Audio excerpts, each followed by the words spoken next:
প্রিয় দর্শক, আসসালামু আলাইকুম। তো দর্শক, যাকে দেখতে পাচ্ছেন তার নাম হচ্ছে সুলতানা। সুলতানার বিয়ে হয়েছিল, কিন্তু 2 মাসের মাথায় সুলতানার ডিভোর্স হয়ে যায়। তো সুলতানার এমনি গরিব ঘরের মেয়ে। তো সুলতানার স্বামী নাকি এর আগেও বিয়ে করেছিল। তো সুলতানার স্বামীর কাজেই খালি জায়গা জায়গা বিয়ে করা। তো সুলতান এখন ইউটিউব এসেছে ভালো একটা মানুষের আশায়, যে মানুষটি সুখে দুঃখে তার পাশে থাকবে, তাকে কখনো ছেড়ে যাবে না।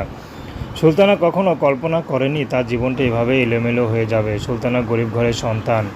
সুলতানা চেয়েছিল যার সাথে বিয়ে হবে তা যতই কষ্ট হোক তার সাথেই সারা জীবন সংসার করে যাবে, কিন্তু এমন একটা টাউটের সাথে পরিচয় হয়েছে যা কখনো কল্পনার মতো না।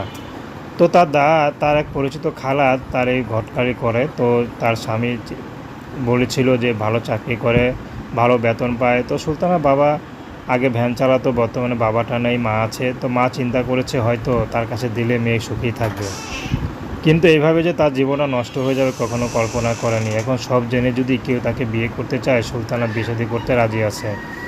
যদি সে বিবাহিত হয়, তার ঘরে সন্তান আছে, সমস্যা নেই। তো দর্শক, প্রেম ভালোবাসা বিয়ে শাদী করা একান্ত আপনাদের ব্যক্তিগত ব্যাপার। আসসালামু আলাইকুম রহমতুল্লাহি বরকাতুহু।